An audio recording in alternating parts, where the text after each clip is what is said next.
안녕하세요. 반갑습니다. 네. 지난 시간에 이어서 제2회 또 서혜진 대표님을 모시고 자사 차호 특강을 시작을 하겠습니다. 좀 전에 우리 서혜진 대표님께서 막간을 이용해서 여러분들한테 차에 대해서 또 설명을 해주셨죠. 그 대신 일단 쉬는 시간에 좀 여유 있게 좀 많이 좀 드리겠습니다. 그래서 이번 시간에는 현재 자사차호의 그 현재의 모습, 또 앞으로 미래 비전의 모습 이런 것들을 아주 다양한 각도에서 여러분들한테 유익한 말씀을 해주실 겁니다. 그래서 서혜진 대표님의 지난 시간에 제가 좀 소개가 좀 미흡했는데요. 우리 서혜진 대표님께서는 이신 중환도자 문화교류센터 대표이시면서 한국차문화협동조합 이사이시기도 하십니다. 그리고 그 한국의 자사차호를 보급하고 그 문화를 널리 알리시는데 큰 역할을 하고 계시고 앞으로도 그런 중추적인 중요한 역할들을 더 큰 일들을 하실 계획들을 가지고 계시더라고요. 그래서 앞으로 이 활동에 더 큰 그 기대가 되고요. 세종시에도 여러분들한테 큰 그런 문화적인 혜택을 아마 나눠주실 것 같습니다. 그러니까 점심시간에 잠깐 이야기 들으면서 제가 막 가슴 쿵탕쿵탕 막 설레이고 뛰었습니다. 함께 여러분들도 그런 설레이는 마음을 아마 느끼실 겁니다. 오늘 특강 서혜진 대표님께 부탁드리겠습니다. 부탁합니다. 이렇게 정식으로 시작해야 되는데 오프닝 멘트가 제가 괜히 길게 해가지고 하여튼 그 지난 시간에 이어서 하는 이게 두 번째 시간에 이어지는 그렇습니다. 전제는 차라는 물건이 있는데 그 차라는 물건이 인류 문화사에서 굉장히 중요하게 쓰였고 중요하게 쓰인 만큼 산업으로도 굉장히 중요했고 문화적으로 굉장히 중요했고 그러다 보니까 이게 하나 역사적 흐름을 형성할 수밖에 없는 거고 그래서 그 차가 역사적 흐름을 형성할 때마다 같이 가는 게 도구의 문제였다는 거죠. 그래서 과거 시대에 어떤 차가 있다면 그 차가 갖고 있는 형태라든가 성질이라든가 이런 분들이 있다면 이런 어떤 성질을 고려해서 어떻게 이것을 마셔야 되지? 난 차가 지닌 성질을 성질답게 풀어내는 일. 이게 이제 보면 기술적으로 보면 그 기술이고 기계인데 어떻게 보면 이게 하나의 과학으로서 정립이 될 수밖에 없거든요. 그래서 차를 차답게 풀어내는 그 성질에서 쓰이는 도구. 그러니까 넓은 의미에서 이게 차 도구론이 되거든요. 그래서 차 도구론 가운데 이제 어떤 것들이 있을까? 그 가운데 가장 그 우리가 도구론으로서 이야기하는 것 자체는 차는 이제 덩이 정놓은 거니까, 그러니까 녹색을 띠고 해서 잘하려고 하는 그 찻잎을 불을 주어서 말리거나 불을 주거나 인공의 어떤 열을 가해서 압축시켜 놓은 거기 때문에 이 압축시켜 놓은 차를 어떻게 풀어내지? 그 풀어내기 위해선 그러니까 압축시킬 때 주로 쓰이는 개념이 동양적으로 불이거든요. 불이거든요. 풀어내는 개념은 동양적 개념에서 보면 물이거든요. 이게 결국 이것도 그게 불과 물의 관계예요. 다만 그 불과 물의 관계를 어디선가 어떤 그 필드가 필요한 거예요. 풀어내는. 그건 이제 이름만 말하면 그릇이 되는 거죠. 그릇이 되는 거예요. 그래서 어떤 필드에서, 그러니까 어떤 공간에서 그 차를 매기로 해서 이 불과 물이 어우러지게 할까?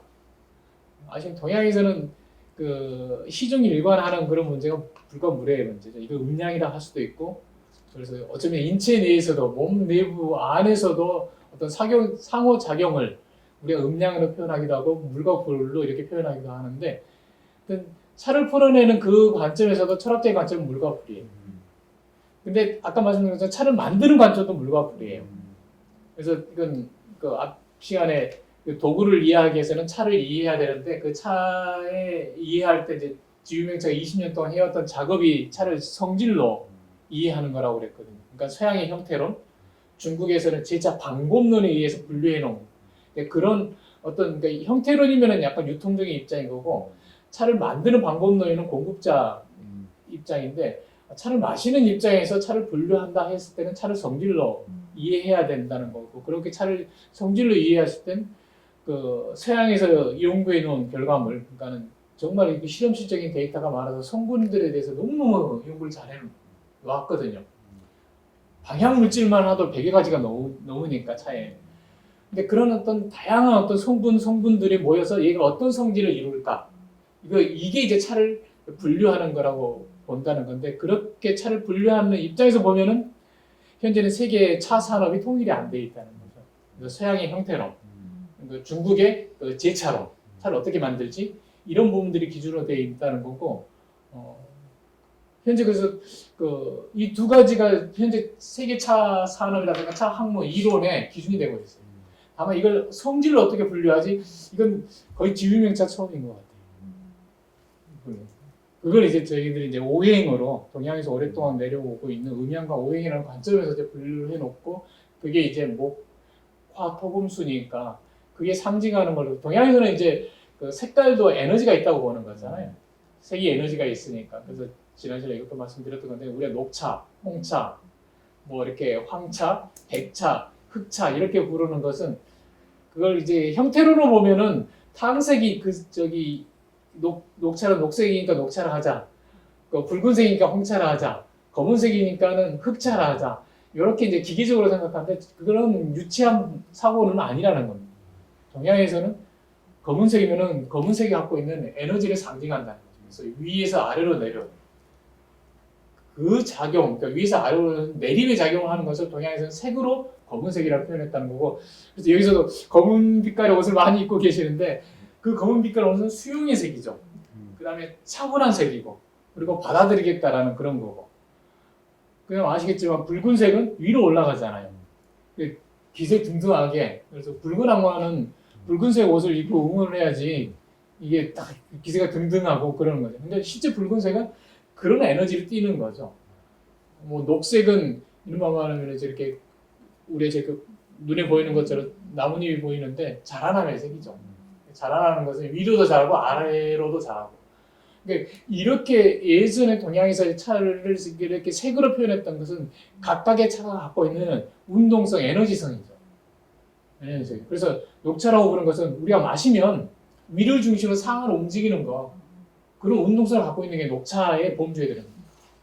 흑차는 뭐겠어요? 까만 거긴 까만 거지만 이게 천지 현황처럼 하늘이 까만 건, 하늘이 검다고 표현한 건 하늘이 위에서 아래로 내려주는 그런 역할을 하니까. 그러니까 이 흑차라고 부르는 장르의 차는 우리가 마시면 몸속에서 우리 몸에 흩어져 있는 열기, 머리에 있는 열기를 수렴해서 배로 가져가야죠. 아래로 내려가야죠. 그게 흑차죠. 백차는 뭐겠어요?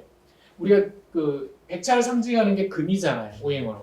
금은 쇠거든요. 쇠는 아시겠지만 딱 응축되어 있는 거예요. 그러니까 응축되어 있어서 아주 경결하죠. 힘의 중심인 거죠. 그래서 그런 차를 마시면 딱 응축되는 거예요. 딱 그래서 되게 백차는 여름에 마시는 거예요. 근데 그런 게 지명으로 적용될 때도 마찬가지라는 거예요. 이런 오행으로 표현했던 건 그러니까 목화토금수는 상징이고, 그러니까 상하의 움직임을 잘 나타내는 거, 잘 상징하는 게 나무이니까 이걸 목으로 상징했을 거고, 다만 녹색이라는 것은 우리가 말하는 녹색 자체는 에너지성을 상징한다는 거죠. 그러니까 탕색이 녹색이어서가 녹색이 아니라 실제 녹차 같은 경우는 탕색이 녹색이 아닌 게 많아요. 연한 많아요. 그리고 홍차를 보시면 등황색이지 붉은색이 아니에요. 그 다음에 아시겠지만 보이차를 포함한 흑차는 까맣지 않아요. 보이차 숙차가 좀 까맣지, 아니 보이차 보시면 어디 까맣습니까? 오히려 붉은 선홍색이 많죠.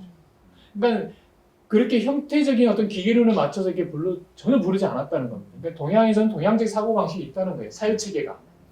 그 중에서 대표적인 게 음양과 오행, 사물을 바라보는 거예요. 음양이라 하는 것도 우리가 이렇게 그 최소화해서 이렇게 상징적으로 표현한 게 음양이지, 이것을 곳곳에 적용할 수 있잖아요. 나무가 광합성 안에는 하늘에서 받아들이는 햇빛이 있고 땅에서 받아들이는 자양분이 있거든요. 두 가지가 결합하잖아요. 그러니까 하늘에서부터 오는 에너지와 땅에서부터 에너지를 자기가 수렴해서 받아들여서 자기 어떤 에너지를 재생산하는 거니까 이것도 또 하나 보면 음양이잖아요. 그러니까 시간과 공간에 따라서 적재적소에 다 이렇게 상대적으로 표현할 수 있는 거고, 다만 거기에 주체로서 작용하는 사람의 입장을 딱 심어놓으면 음양이 이해되고 오행이 이해되는 겁니다. 그렇지 않고 그냥 관념으로만 보면 이게 너무 붕 떠서 우리하고 거리가 있어 보이는데, 실제는 우리의 삶으로 가져오고 살아가는 인간으로서 주체로서 가져온 상태에서 음양과 오행을 이해하면 너무너무 실감나는 거예요. 내가 옷을 입을 때도 선택이 생겨, 집을 지을 때도 방향을, 그러니까 공간에서도 이 목화토금수가 방향이잖아요. 계절에서도 목화통성 방향이고 이제 봄은 목이고 화는 극성한 여름이고 가을은 금이고 겨울은 수고 그다음 그 사이사이 간절기로 토가 있는 거고 하루의 시간도 그렇게 되는 거죠. 그러니까 모든 게 시간과 공간에서는 그런 어떤 오행적인 흐름이 있는 거고 그 오행적인 성질이 반영되는 거고 그것의 기초가 되는 건 음양의 작용인 거고 이 부분이거든요. 그러니까 어디에도 외의가 없는 거예요. 그러니까 이렇게 했던 건 이게 이제 그 사람이 어떻게 보면은 바깥 사물과 어떻게 만나지? 이 내가 음식을 먹을 때도 옷을 입을 때도 어떤 주거 공간을 지을 때도 너무너무 많거든요. 우리 내가 취사 선택해야 될 재료들이 그걸 어떻게 취하지? 이게 이제 이 말하는 동양의 문화적인 관점이거든요. 어떤 기준 어떻게 취하지라는 부분을 보니까는 바깥에 있는 사물들이 시간들이 이런 속성이 있더라. 그 속성을 가지고 분류를 해놓은 거죠. 근데 이러한 어떤 기준이 차에도 적용되는 거죠. 당연히 차에도 적용돼요. 그래서 차를 만들 때도 아까 말씀드린 것처럼 방법론으로 보면은 불을 사용하는 거예요. 그게 말리는 것도 불이고 열에 해당되는 거니까. 그러니까 넓은 의미에서 불을 사용해서 차를 압축하는 거잖아요. 근데 그렇게 압축해버리면 이 계통이 뭐냐면 산화계통의 차를 불을 써서 딱 성질을 고정시키는 거죠. 그러니까 녹차는 10% 정도만 제거해서 거기에 고정시키고 홍차는 한 90% 가까이 제거해서 거기에 고정시키고 우롱차는 약간 이게 스펙트럼이 다양하게 해서 30에서 70% 정도까지 고정시키는 거고 다만 이게 이렇게 이렇게 방법이 이렇게 했지만은 중요한 건 뭐라고요? 성질이라는 거잖아요. 그러니까는 녹차의 성질이 있고 홍차의 성질이라든가 황차라든가 백차라든가 흑차의 성질이 있는 건데 그 성질에 해당되는 차의 원료가 있더라. 그 성질이 되게 하게끔 해서는 만드는 방법이 있더라. 그리고 그 성질이 유지하기 위해서 보관하는 방법이 있더라. 그 다음에 그 성질을 드러내게 하기 위해서는 마시는 방법이 있더라는 거죠. 근데 차 이론은 그렇게 해서 간단한 거예요. 그러니까 전제는 그러니까 그 본말에서 보면 뿌리가 되는 건 차의 성질인 거예요. 왜냐하면 내가 마시는데 선택의 기준이 차의 성질인 거예요. 근데 그 성질은 동양에서는 5가지로 나눠지더라는 거예요. 내려가더라, 올라가더라, 풀어지더라, 집중하더라, 상하를 연결하더라. 그게 이제 오행으로 분류했던 거예요. 다만 그런 성질을 드러내는데 적합한 원료가 있더라는 거예요.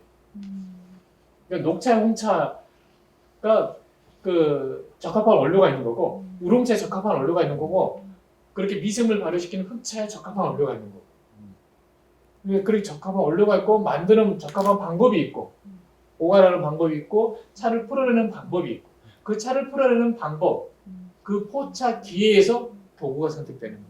그래서 도구도 결국은 성질로 가는 거예요. 이 성질을 드러내기 위해서 어떤 재료를 썼을까? 어떻게 만들었을까? 그 다음에 이제 이건 공간이니까 이 공간에서 차가 뜨거운 물을 만나서 자기를 풀어내니까 그럼 이 공간을 우리 이렇게 지우지면 이렇게 뭐 이렇게 딱딱딱 격자가 있지만 또 어디는 둥글둥글할 수도 있고 그에 따라서 대류 현상이 달라져요. 이거 과학이거든요. 대류 현상이 달라져. 그럼 이 두께를 어떻게 하지 이게? 그러니까 다양한 부분들이 들어가면 결국에는 이 도구 자체도 성질이 있다는 거예요. 그래서 두 개를 어떻게 만나게 할 것인가. 이런 부분들이 과거의 사람들이 계속해서 찾아왔던 그 노하우들인 거예요. 다만 차라는 부분이 너무너무 중요했고 근데 그 중요한 부분이 현대사 보면서 특히 이제 자본주의 사회가 되고 유럽이 아편전쟁 이후에 세계 차 산업은 유럽이 주도하거든요.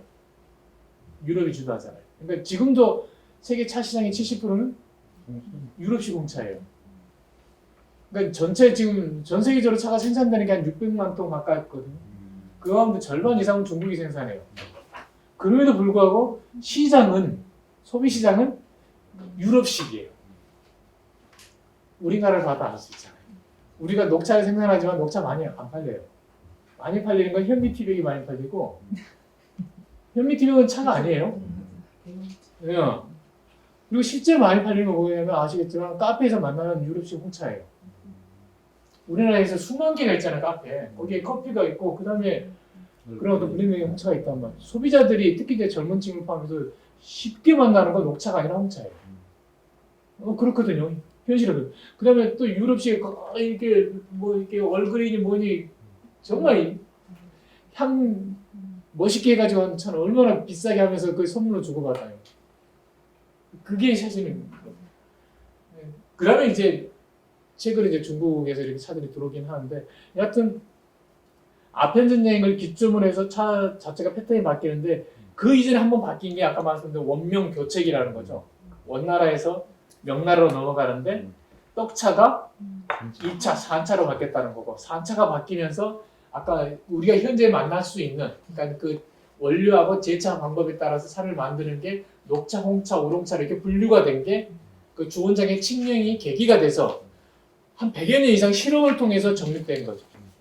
그러니까 초기에는 이걸 생각하면 초기에는 유럽에 수출됐던 건 녹차 스타일이었어요. 근데 이게 안 맞아. 녹차는 성질이 약간 냉하거든요. 유럽에서 이 위도가 높은 곳에서는 안 어울리는 거예요.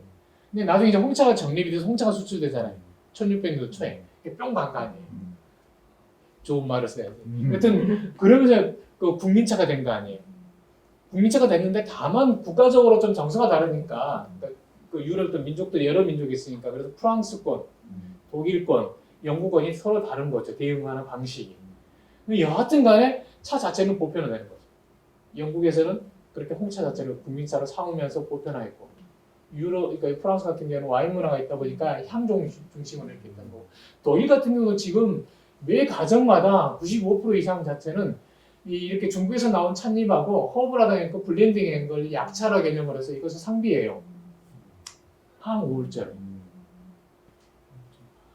여튼 이런 과정에서는 차가 형태도 바뀌었지만 성질이 중요하다는 거예요. 그래서 영국에서 왜 홍차가 국민차가 됐을까? 왜 국민차가 됐을까? 그러니까 이런 질문들이 가능해요. 그래서 이렇게 그 중국의 어떤 동쪽 화동 지역하고 한국이라는 일본은 왜 전통적으로 녹차 문화권이었을까? 근데 지금은 왜 녹차가 안 팔릴까? 이건 뭐냐면 시대의 반영이에요. 시대의 반영은 그 시대를 살고 있는 사람들의 어떤 체질과 음식이라든가 기후 이런 부분들이 총화된 문화의 반영이에요.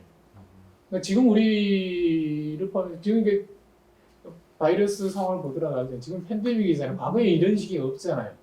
전 세계가 단일 문화가 된 거예요. 비슷한 문화가. 그러니까 지금 전 세계는 먹는 음식이 비슷해졌어요. 어디 가든지 어느 오지를 가더라도 지금은 이쪽에 레시피 음식이에요. 레시피에 따른 음식이 비슷해졌어요. 그 다음에 생활 온도가 비슷해요. 아니 이제 에어컨 틀잖아요. 어디 가든지 추우면 난방하잖아요. 전 세계가 그래요. 그러면 그러니까 그 사람의 면역력이라는 건 뭐라 말아도 온도 적응력이거든요. 온도 적응력이 한 15도 이상은 나야 돼요. 그게 사람의 기본적인 면역력인 거예요. 근데 그게 없어졌어요 지금. 그러니까 요즘 이렇게 더우면은 낮에는 에어컨 틀고 밤에는 바닥에 불 떼고 자요. 그만큼 적응을 못 하는 거예요. 그러니까 많이 바뀐 거예요. 그러니까 우리가 의식하든 의식하지 않든 너무너무 많이 바뀐 거예요. 그 가운데서 우리 음식도 국제화됐고, 좋게 말해서 국제화됐고, 다르게 말하면 정체불명이고, 검증이 안 됐다는 거고. 그 다음에 기후도 뭐 우리가 이제 아열대 기후로 바뀌었다고 할 정도니까 전체가 전 세계가 지금 기후 이변으로 그 홍역을 앓고 있으니까. 그러니까 많은 게 바뀐 거예요.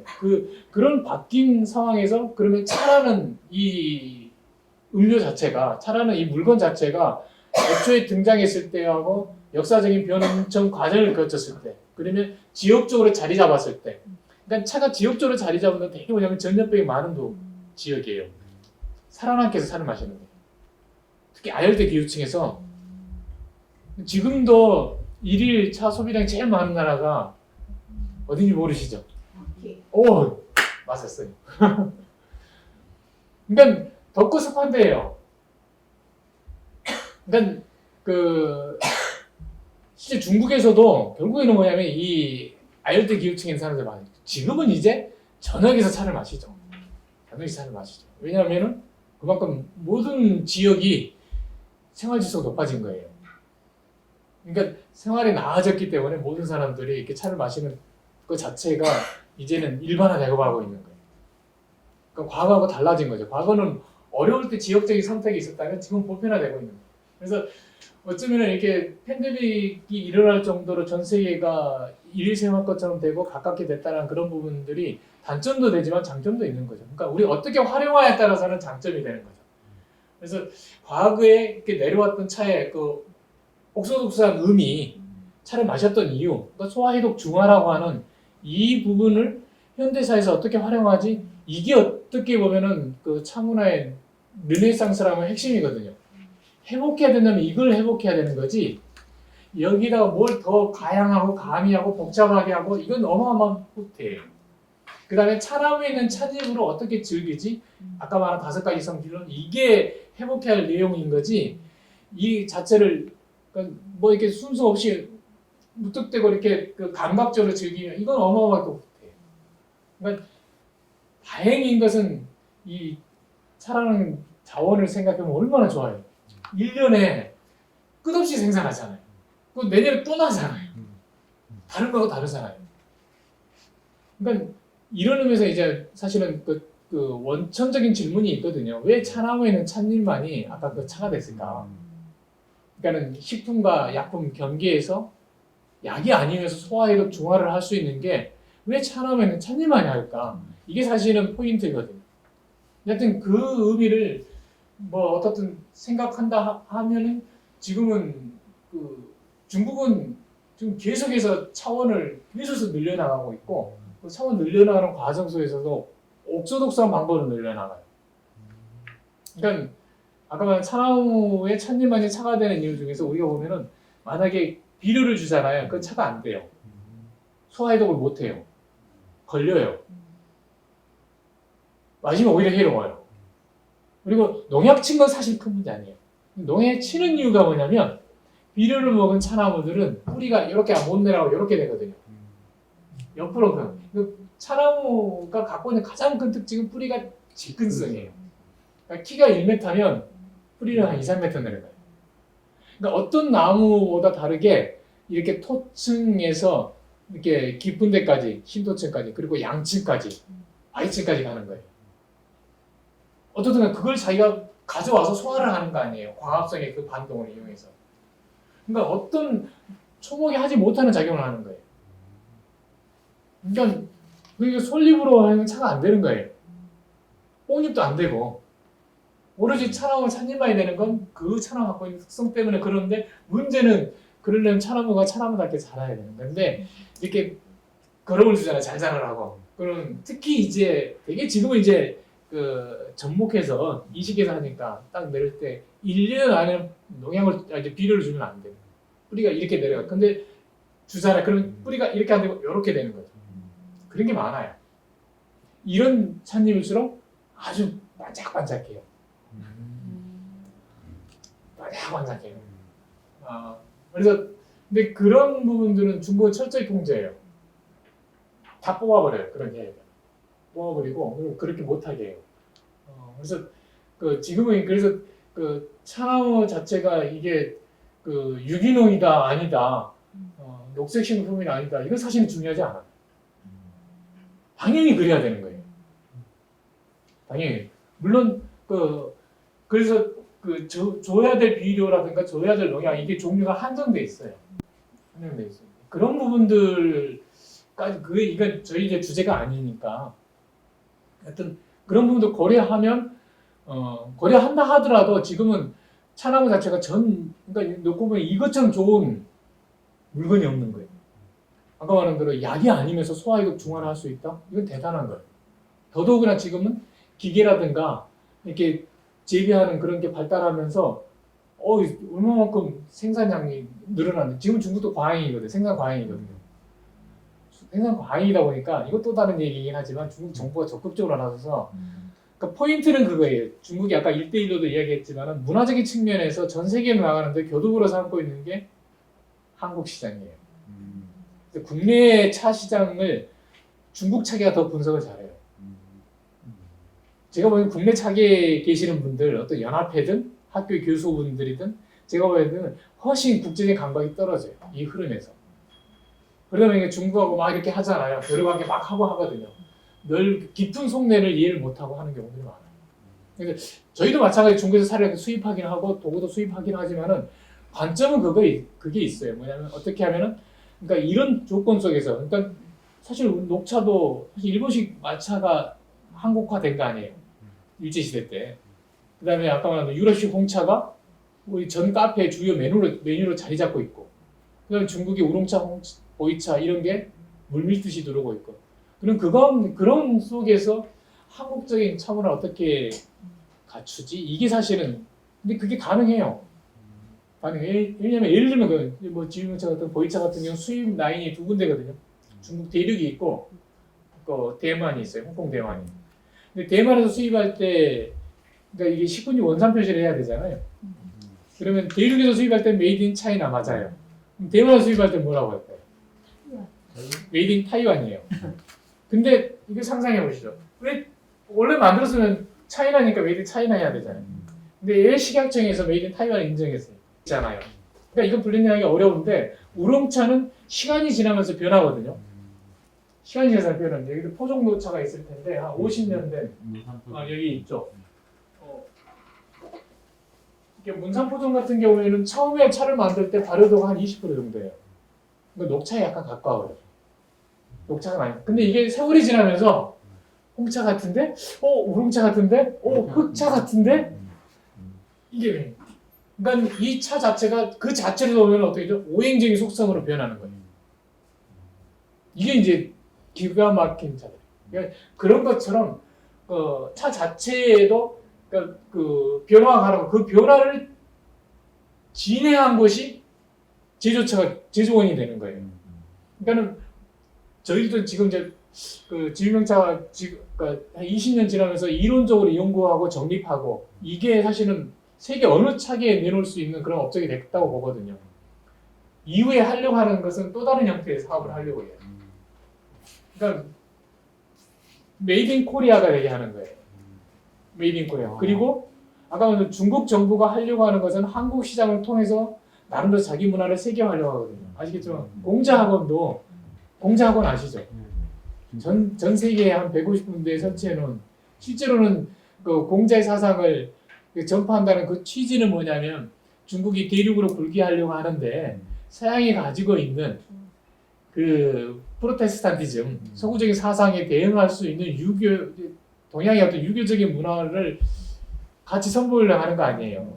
그러니까는 경제 군사력으로 세계 강국이 돼봐야 이거 자체가 사람 설득 못할 테니까 문화적으로 설득하자.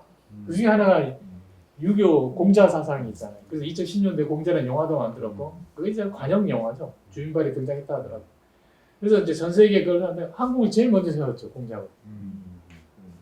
근데 여하튼 설득력이 있어야 되는 설득력이 없으니까 문제고 또 하나 여기에 차라는 거예요.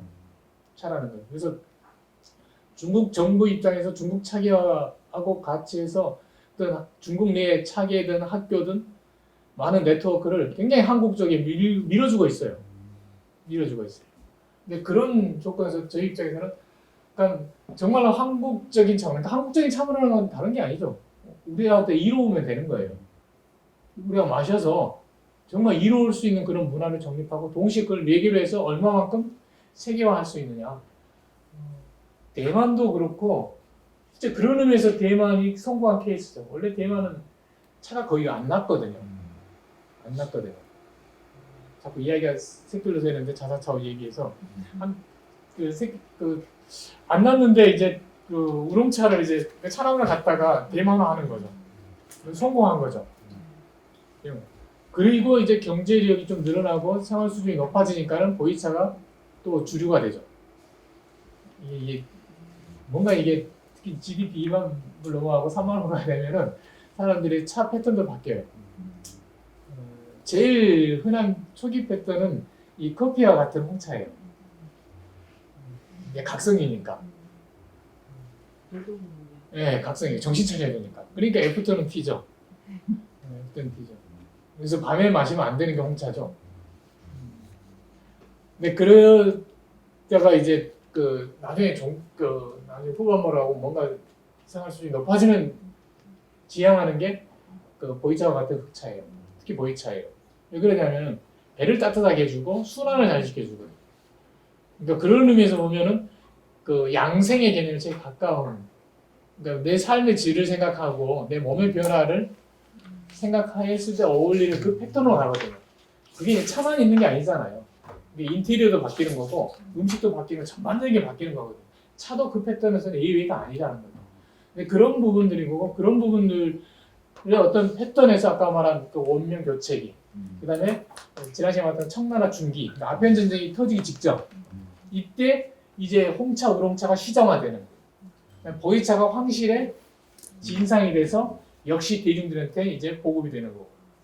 그게 이제 그 18세기 무렵이잖아요.